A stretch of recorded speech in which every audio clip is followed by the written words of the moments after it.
வணக்கம் மேசராசி நண்பர்களே, நான் உங்கள் மகாராஜன். வரக்கூடிய ஆனி மாதத்துக்குடைய ராசி பலன்களை தான் நாம் இப்போ பார்க்க போகிறோம். சுக்கிர பகவானை பார்க்கலாம். உங்களுடைய ராசி மேலேயே இந்த மாதம் இருப்பார். சுக்கிரன் ராசி மேலே இருந்தால் ரொம்ப நல்லா இருக்குங்க, ரொம்ப அற்புதமாக இருக்கும். பார்த்துக்குங்க, சுக்கிரன் தான் ஒரு மனுஷனுக்கு சுகபோகத்தை தரக்கூடிய கிரகம். அதாவது மனசளவுலையும் சரி, வேறு எந்த வகையிலையும் சரி, நமக்கு சுகமான அனுபவங்களை தருது அல்லது நல்ல சுகங்களை தருது, சந்தோஷத்தை தருது அப்படின்னா அது சுக்கிரனை மாதிரி தர முடியாது. அப்படிப்பட்ட சுக்கிரன் உங்களுடைய ராசியில் இருக்கிறனால நிறைய சந்தோஷங்களை இந்த மாதம் கொடுக்குங்க. சுக்கிரன் வீடு கட்டுறதுக்குடைய வேலைகளை பார்க்கும். சிலருக்கு வீடு கட்டணும்னு சொல்லி ரொம்ப நாளாக நினச்சிக்கிட்டு இருந்திருப்போம். அந்த வீடு கட்ட முடியாது, ஏதோ ஒரு வகையில் கிடைக்காம இருந்திருக்கும். ஆனால் இப்பையும் வீடு கட்டணும் அல்லது வாங்கணும் அப்படிங்கிற எண்ணங்கள் எல்லாம் வந்துக்கிட்டு இருக்கும். சிலருக்கெல்லாம் வீடு ஒத்தி வாங்கணுங்கிற எண்ணம் கூட வந்துக்கிட்டு இருக்கும், அல்லது கடைகள் ஒத்தி வாங்கணுங்கிற எண்ணங்கள் கூட வந்துக்கிட்டு இருக்கும், அல்லது கடைகள் கட்டலாங்கிற கூட எண்ணங்கள் கூட வரும். ஸோ இதெல்லாம் நடக்கிறதுக்குடைய சாத்தியக்கூறுகள் இருக்கான்னா இருக்குது. அப்போ அதெல்லாம் நடந்துச்சுன்னா நமக்கு சந்தோஷம் வரத்தானே செய்யும், கண்டிப்பாக வரும். ஆபரணங்கள் வாங்கக்கூடிய கிரகமும் அதுதான். அப்போ நமக்கு ஆபரணங்கள் வாங்கணும், ஆடை வாங்கணும் அப்படிங்கிற எண்ணங்களும் வரும், அதையும் வாங்கித்தரும். சிலருக்கு வாகனங்கள் வாங்கணுங்கிற எண்ணங்கள் வரும். வண்டி வாங்குகிறோம் இல்லையா, அந்த எண்ணங்கள் வந்துக்கிட்டே இருக்கும். வண்டி வாங்கணும்னு நினச்சா தாராளமாக வாங்கலாம், உங்களுக்கு அது வாங்கி கொடுக்கும். அதே போல் அவர் தான் காதலுக்குடைய கிரகம். காதல் அப்படின்னா தவறான காதல் அப்படின்னு மட்டுமே எடுத்துக்கக்கூடாது. ஒரு கணவனுக்கு மனைவி மேலே வர்றதும் ஒரு காதல் தான். ஒரு மனைவிக்கு கணவன் மேலே இருக்கக்கூடிய அந்த அதீத ஆசை அப்படி சொல்கிறோம்ல, அதெல்லாம் ஒரு வித காதல் தான். அப்போ இப்போ ஏதோ ஒரு வகையில் நம்மளுடைய ராசியில் இருக்கிறவங்களுக்கு அந்த காதல் எண்ணங்கள் வரும். அது யார் மேலே வேணாலும் வரலாம், மனைவி மேலேயும் வரலாம், மக்கள் மேலேயும் வரலாம், அல்லது நண்பர்கள் மேலேயும் வரலாம். இப்படி எதுலையாவது ஒரு இதில் அந்த காதல் அப்படிங்கிறது வரும். அப்போ நமக்கு என்ன தோணும் அப்படின்னு கேட்டிங்கன்னா, நம்ம யாரையோ பார்த்து பேசியிருப்போம், பழகியிருப்போம், அவங்கள மறுபடியும் பார்க்க முடியாதா, மறுபடியும் பேச முடியாதா, அல்லது மறுபடியும் பார்க்கணும் பேசணும் அப்படிங்கிற ஒரு இனம் புரியாத தவிப்பு மனசுக்குள்ளே இருந்துக்கிட்டே இருக்கும். அந்த விஷயத்தை சிலர் எதிர்பார்த்துக்கிட்டே இருப்பாங்க. அப்போ அது ஒரு சுகமான ஒரு சுமையாக இருக்கும். ஆனால் ரொம்ப சுகமாகவே அது இருக்குங்க. அதுதான் தானாக பேசி தானாக சிரிக்கிற கிரகம், அதாவது சந்தோஷத்தில். அதனால் இந்த மாதம் உங்களுக்கு சந்தோஷம் இருக்குமானா கண்டிப்பாக இருக்கும். அதே சுக்கிர பகவான் உங்களுடைய ராசிக்கு 7வது ராசியையும் பார்ப்பார். அப்போ திருமணம் நடக்காதவங்களுக்கு திருமண பாக்கியத்தை கொடுக்கறதுக்கு அவர் முயற்சி செய்வார். நீங்களும் முயற்சி செய்யணும். அப்படி முயற்சி செய்கிற போது திருமணம் ஆகாதவங்களுக்கு ஒன்று கூடிய சீக்கிரம் திருமணம் உறுதிப்படுத்தப்படலாம், நிச்சயிக்கப்படலாம், அல்லது கல்யாணமே கூட நடந்துடலாம். இந்த மாதிரியான விஷயங்களை சுக்கிரன் உங்களுக்கு ஈஸியாக கொடுப்பார். அதே மாதிரி ஒரு சிலருக்கு பார்த்தீங்கன்னா கணவன் மனைவி பிரிஞ்சிருந்திருப்பாங்க. அந்த பிரிஞ்ச கணவன் மனைவியை கூட ஒன்று சேர்த்து விடுற ஒரு அமைப்பு அப்படிங்கிறது இப்போ இருக்குது. அதனால் நிறையா மேசராசிக்காரவங்க ஏதோ ஒரு விதத்தில் அந்த கணவன் மனைவிக்குள்ள கருத்து வேறுபாடோடு நிறையா இருந்துக்கிட்டு தான் இருக்காங்க. ஸோ அவங்களுக்கெல்லாம் இது ஒரு நல்ல காலம் அப்படின்னு சொல்லி நம்ம சொல்லலாம். அதனால் இருந்திருந்தால் சேர்றதுக்கான முயற்சிகள் எடுத்தீங்கன்னா கண்டிப்பாக அது உங்களுக்கு கை கொடுக்குங்க. அதே போல் சுக்கிர பகவான் ஜூன் 29ஆம் தேதி ரிஷபராசிக்கு பெயர்ச்சி ஆயிடுவார். ரிஷபராசிக்கு சுக்கிரன் போனதுக்கப்புறமும் உங்களுக்கு நல்லா தான் இருக்கும். என்ன நல்லா இருக்கும்? பொருளாதாரம் நல்லா இருக்கும், காசு பணம் நல்லா கிடைக்கும். எப்படி காசு பணம் கிடைக்கும்? கீழேருந்து எடுப்போமா என்ன? அப்படி இல்லை. பொதுவாக நமக்கு பணம் வரக்கூடிய வழிகள் அப்படிங்கிறது நம்மளுடைய உழைப்பின் மூலம்தான், அதிர்ஷ்டத்தின் மூலம் அப்படிங்கிறது அப்பாற்பட்ட விஷயந்தான். அப்போது என்ன பண்ணணுன்னா, வேலை இல்லாதவங்களுக்கு வேலை கொடுத்துரும், வேலையில் இருக்கிறவங்களுக்கு பதவி உயர்வு சம்பள உயர்வு கொடுத்துரும், தொழில் இல்லாதவங்களுக்கு தொழிலை கொடுத்துரும், தொழில் ஓடாதவங்களுக்கு தொழிலை நல்லா ஓட வைக்கும். அப்போ தொழில் நல்ல முன்னேற்றத்தில் போகும். அப்படி போகிற போது நமக்கு காசு பணம் கிடைக்கத்தானே செய்யும், கண்டிப்பாக கிடைக்கும், முன்னேற்றம் இருக்கும். அது போக நீங்கள் யார்கிட்டையாவது பணம் கொடுத்துருந்துருப்பீங்க, எப்பயோ கூட கொடுத்துருந்துருக்கலாம், பல வருடங்களுக்கு முன்பு கூட கொடுத்துருந்துருக்கலாம். அந்த பணம் கூட இவ்வளவு நாள் வராமல் கூட இருந்திருக்கலாம். அதை கூட நீங்கள் வர வைக்கணும்னு நினச்சிங்கன்னா வர வச்சிடலாம். அந்த பணத்தை போய் நீங்கள் யார்கிட்ட கொடுத்தீங்களோ கேட்டிங்கன்னா அந்த பணம் கூட உங்களுக்கு கிடைக்குங்க. பேங்க்கில் லோன் கேட்டாலும் கிடைக்கும், யார்கிட்டையாவது கடன் கேட்டாலும் கிடைக்கும். இப்படி எந்த வழியிலனாலும் நீங்கள் பணத்துக்காக முயற்சி பண்ணுறீங்களோ அந்த பலன் கைக்கு சேருங்க. அதனாலையும் நமக்கு மகிழ்ச்சி ஏற்படும்ல.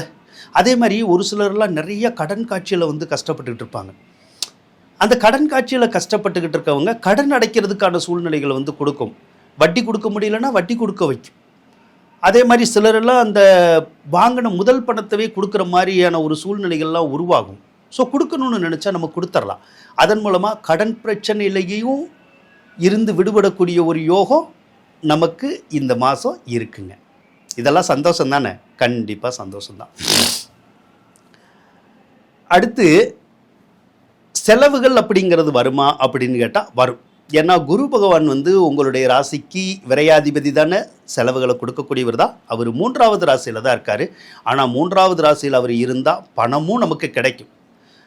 அது போக செலவுகளும் வரும். எந்த வகையில் செலவுகள் வரும்னா, பொதுவாக கல்வி வழியில் செலவுகள் வரும். அது உங்கள் வீட்டில் யார் வேணாலும் படிக்கலாம், சரிங்களா? நீங்கள் படிக்கலாம், அல்லது பிள்ளைங்க படிக்கலாம், அல்லது வேறு யார் கூட படிக்கலாம். அதுக்காக நம்ம கல்வி வழி செலவுகளை செய்கிற மாதிரியான ஒரு சூழ்நிலைகள் வரலாம். அதே மாதிரி கவர்மெண்ட்டுனால செலவாகும். அப்போ கவர்மெண்ட்டுக்கு நம்ம ஏதாவது பணம் கட்ட வேண்டியது வந்துடும், அல்லது அரசாங்க அலுவலர்களுக்கு ஏதாவது காசு பணம் கொடுத்து நம்ம ஏதாவது ஒரு காரியத்தை சாதிக்கிறோம் இல்லையா, அந்த மாதிரியான சூழ்நிலைகள் கூட வரும். ஒரு சிலருக்கு மருத்துவ செலவுகள் கூட வரும். பிள்ளைகள்னால கூட செலவுகள் வரும். பிள்ளைகள் பெற்றுக்கிறதுக்காக ட்ரீட்மெண்ட் எடுக்கிறதுனால கூட சிலருக்கு செலவுகள் வரதுக்கூடிய சந்தர்ப்பங்கள் இருக்கும். சிலருக்கு தந்தை வழி உறவினர்கள் இருக்காங்கள்ல, அவங்கனால ஏதாவது விரைய செலவுகளும் வர்றதுக்கூடிய ஒரு சந்தர்ப்பமும் இருக்குது. அதுபோக நீங்கள் ஒரு இடத்துலேருந்து இன்னொரு இடத்துக்கு மாறணுன்னா மாறலாம் ஈஸியாக. அதாவது ஒரு வீடு விட்டு வீடு மாறணுன்னா மாறலாம், ஒரு ஊர் விட்டு ஊர் மாறணுன்னாலும் கண்டிப்பாக மாற முடியும் உங்களால். ஏன்னா குரு பகவான் உங்களுக்கு வலிமையாக இருக்காருல்ல, அதனால அந்த மாதிரியான பலன்களையும் அந்த குரு கொடுக்கும். அது போக ஒரு சிலருக்கு இந்த சொத்து விற்கணும்னு நீண்ட நாளாக நினச்சிக்கிட்டு இருந்திருப்போம். ஏன்னா நமக்கு தான் நிறைய கடந்த காலத்தில் பிரச்சனை வந்துருச்சு, கடன் வந்துருச்சு, அதனால மனசில் ரொம்ப கவலை வந்துருச்சுல்ல, என்னைக்கிடா அந்த கடனை தீப்போம் அப்படிங்கிற ஒரு ஏக்கத்தில் தானே இன்றைக்கும் மேசராசிக்காரவங்க நிறையா பேர் இருந்துக்கிட்டே இருக்கீங்க. ஆனால் அதெல்லாம் படிப்படியாக அடையக்கூடிய நேரம் தான். அப்போ சொத்துக்கள் கூட வச்சுருந்துருப்போம், ஆனால் அதை விற்க விடாது. அப்போ விற்க விடலைன்னா நம்ம எப்படி கடன் அடைக்கிறது? கடன் அடைக்க முடியாது. அப்போ கஷ்டம் இருக்கும்ல, இருக்கும். ஆனால் இப்போ இருக்கிற அந்த குரு பகவான் பார்த்திங்கன்னா சொத்தை விற்கிற வேலை செய்யணும்னு நினைக்கிறவங்களுக்கு கண்டிப்பாக அதை செய்து முடிச்சு கொடுக்கும். அதனால் நீங்கள் ட்ரை பண்ணுங்கள். கண்டிப்பாக ஏதாவது சொத்து விற்கணும்னு நினச்சிருந்தா நீங்கள் முயற்சி பண்ணிங்கன்னா கண்டிப்பாக அது நடக்குங்க. அதே மாதிரி ஒரு சிலருக்கு ஒரு சொத்தை கொடுத்துட்டு இன்னொரு சொத்து வாங்கணும்னு தோணும். அது எந்த சொத்தாக இருந்தாலும் சரிதான். ஸோ ஒரு சொத்தை கொடுத்துட்டு இன்னொரு சொத்தும் நமக்கு வாங்கக்கூடிய யோகமும் இந்த காலத்தில் இருக்கதா செய்யுது. அதனால் நீங்கள் நல்லா முயற்சி பண்ணுங்கள். அது போக இப்போது சூரியனை எடுத்துக்குவோம். சூரியன் உங்களுக்கு 5ஆம் அதிபதி தானே. 5ஆம் அதிபதி 3வது இடத்துல இருக்கிறதும் நல்ல நேரம்தான். எப்பயுமே 3வது இடத்துல பல கிரகங்கள்லாம் இருக்கிற போது நமக்கு எதிர்பாராத வெற்றிகளை கொடுக்கும், எதிர்பாராத நன்மைகளை கூட கொடுக்கும். ஆனால் தாயார் வகையில் மட்டும் கொஞ்சம் நன்மைகளை எதிர்பார்க்க முடியாது. ஏன்னா தாயாருக்கு இந்த காலத்தில் மருத்துவ செலவுகள் ஏற்படுற நேரம். அப்போ தாயாருக்கு ஏதாவது உடல்நல கோளாறு வருமா? கண்டிப்பாக வரும். அது எல்லாத்துக்கும் வரும்னு சொல்ல முடியாது. ஆனால் சில மேசராசிக்காரர்களுடைய தாயாருக்கு கண்டிப்பாக உடல்நல கோளாறு இந்த மாதம் வரலாம். அதனால் மருத்துவ செலவும் கொஞ்சம் வரதுக்கூடிய சந்தர்ப்பமும் இருக்கதா செய்யுது.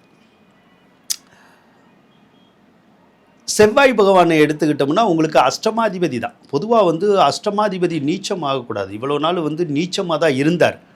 அஷ்டமாதிபதி நீச்சமாகிற போது பயங்கர டென்ஷன் வந்துடும், நிறைய டென்ஷனை உருவாக்கி விட்டுரும். ஏன்னா செவ்வாய் எதிர்பாராத திருப்பங்களை தரக்கூடிய கிரகம். அப்போ என்ன பண்ணிடும், நம்ம சாதாரணமாக எதையோ ஒன்று யோசிச்சுக்கிட்டு இருக்கும்போது திடீர்னு ஏதாவது ஒரு நிகழ்ச்சி நடந்தோடனே நமக்கு அப்படியே ஷாக் அடிக்கிற மாதிரி இருக்கும் பார்த்துக்குங்க. ஒன்று கவலைப்படுற மாதிரி இருக்கும், என்னடா இப்படி ஆயிடுச்சே அப்படின்னு, இல்லைன்னா கோவப்படுற மாதிரியான ஒரு சூழ்நிலைகளை அந்த செவ்வாய் தான் கொடுப்பார், ஏற்கனவே கொடுத்துருந்துருப்பார். அப்போ ஒரு நிம்மதி இல்லாத ஒரு தன்மை மனசில் ஏதோ ஒரு வகையில் அந்த மாதிரி கொடுக்கும். அந்த கோபதாபம், டென்ஷனு, படபடப்பு அதெல்லாம் வந்து கொடுத்துருந்துருக்கும். ஆனால் இப்போ அந்த கிரகம் செவ்வாய் விலகி சிம்ம ராசிக்கு வந்துருச்சு. ஸோ இனிமேல் அந்த கோபம், வேகம், அந்த படபடப்பு, ஒரு மனக்கவலை, மன சோர்வு அப்படிங்கிறதெல்லாம் இருக்காது. அதெல்லாம் வந்து உங்களுக்கு வந்து இப்போ விலகிற காலம்தான், விலகிருக்கும் கூடிய சீக்கிரம். ஆனால் புத்திர தோஷம் இருக்கும். புத்திர தோஷம்னா என்னது, பெற்ற பிள்ளைகள்னால ஏதாவது ஒரு வகையில் கொஞ்சம் மனசுக்கு கொஞ்சம் கஷ்டம் இருக்கும். அந்த ஒரு வேலையை அந்த செவ்வாய் வந்து செய்யும். ஆனாலும் நீண்ட காலமாக குழந்தை பாக்கியம் இல்லைன்னு சொல்லி சிலர் வந்து தவிச்சுக்கிட்டு இருப்பாங்க மேசராசிக்காரவங்க. அவங்களுக்கெல்லாம் குழந்தை பாக்கியத்தை கொடுக்குற வேலையை அந்த செவ்வாய் செய்யும். அதனால் குழந்தைக்காக முயற்சி பண்ணுறவங்க இந்த மாதத்துலலாம் முயற்சி பண்ணிங்கன்னா கண்டிப்பாக நடக்கும். ஒருவேளை நீண்ட நாளாக ட்ரை பண்ணிக்கிட்டே இருக்கோம், அதே மாதிரி ஹாஸ்பிட்டல் கூட போகிறோம், குழந்தை பிறக்கலை, ஆனால் இந்த மாதம் ஹாஸ்பிட்டல்லாம் போனீங்கன்னா கண்டிப்பாக அந்த குழந்தை பாக்கியம் வந்து கிடைச்சிடும். சனி பகவானை எடுத்துக்குவோம், உங்களுக்கு 11வது ராசியில் தான் இருக்கார். பொதுவாக வந்து சனி பகவான் வந்து 11ல் இருக்கிறது நல்லதான்னு கேட்டிங்கன்னா நல்லது தான். ஆனாலுமே அவர் வந்து என்ன பண்ணுவாருன்னா, சிலருக்கு வந்து அந்த தகாத உறவு முறைகளை கொடுத்துருவார். என்னதான் நமக்கு வீட்டில் வந்து ஒரு நல்ல கணவன் இருந்தால் கூட அல்லது நல்ல மனைவி இருந்தால் கூட சிலருக்கு மட்டும், எல்லாத்துக்கும் கிடையாது. அதனால் எல்லாருமே தவறாக நினச்சிடக்கூடாது மேசராசிக்காரவங்கள, சரிங்களா? சிலருக்கு வந்து அந்த யோகத்தை வந்து உண்டு பண்ணும். யாரு கூடயாவது பேசுகிற மாதிரி, பழகிற மாதிரி எல்லாமே உண்டு பண்ணியிருக்கும். ஏற்கனவே நடந்துக்கிட்டு இருந்திருக்கும். ஒருவேளை அப்படி நடந்துக்கிட்டு இருந்துச்சுன்னா அது மற்றவங்களுக்கு கூட தெரிஞ்சு நம்மளுடைய பேர் கெட்டு போகிறதுக்குடைய சூழ்நிலைகள் வந்து கொடுத்துரும். அதனால் கொஞ்சம் எச்சரிக்கையாக இருக்கிறது நல்லது. ராகு வேற இப்போ 11வது ராசிக்கு தான் வந்திருக்காரு. பொதுவாக ராகு 11வது ராசிக்கு வந்தால் நல்ல யோகங்களை கொடுக்கும், நல்ல நன்மைகளை வந்து கொடுக்கும், அதில் ஒன்றும் மாற்றம் இல்லை. ஆனால் நம்ம யார்கிட்டையாவது பழகிக்கிட்டு இருந்தால் அவங்கள வந்து கட் பண்ணி விடுற வேலை செய்யும். அதே மாதிரி ஏற்கனவே இந்த செகண்ட் மேரேஜ் பண்ணியிருக்காங்கல்ல, அவங்களுக்கு வந்து பார்த்திங்கன்னா அந்த 2வது கணவன் மனைவி அப்படி சொல்லுவோம்ல, அவங்களோட வந்து கொஞ்சம் கருத்து வேறுபாடு, சண்டை சச்சரவு, கொஞ்சம் பிரிவினைகளை உருவாக்கும். ஒரு சிலர் வந்து ஃபஸ்ட் மேரேஜ் வந்து செட் ஆகாமல் போயிருந்திருக்கும் ஏதோ ஒரு காரணத்தினால. செகண்ட் மேரேஜ் பண்ணணுன்னா கொஞ்சம் பண்ண விடாது, ஏதாவது ஒரு வகையில் கொஞ்சம் தடங்கள் வந்து இருந்துக்கிட்டே இருக்கும். அந்த தடங்கள் வந்து உங்கள் ஜாதகத்தில் இருக்குன்னா முழு ஜாதகத்தையும் பாருங்கள். அப்போ என்ன தடங்கள்னு கரெக்டாக தெரிஞ்சிடும். அப்போ அந்த தடங்களை நீங்கள் நீக்கிற மாதிரி வேலை செஞ்சீங்கன்னா கண்டிப்பாக தடங்கள் நீங்கி அடுத்த திருமணம் நடக்கிறதுக்குடைய வேலைகளையும் அந்த கிரகம் வந்து கண்டிப்பாக வந்து உங்களுக்கு கொடுக்குங்க. அதே மாதிரி மூத்த சகோதர சகோதரிகள் இருந்தால் அவங்களோட வந்து கொஞ்சம் கருத்து வேறுபாடுகள் வர்றதுக்குடைய ஒரு சந்தர்ப்பமும் இருக்கதா செய்யும். அதனால் அதெல்லாம் பார்த்து கவனித்து நம்ம பொறுமையாக இருந்துக்கணும். அப்படி இருந்தீங்கனாலே உங்களுக்கு இந்த ஆனி மாத பலன் வந்து சிறப்பாக தாங்க இருக்கும். நன்றி மேசராசி நண்பர்களே. உங்களுக்கு இந்த வீடியோ பிடிச்சிருக்குன்னு நினைக்கிறேன். இந்த வீடியோ பிடிச்சிருந்தால் லைக் பண்ணுங்கள், ஷேர் பண்ணுங்கள், மறக்காமல் சப்ஸ்கிரைப் பண்ணுங்கள். நன்றி நண்பர்களே.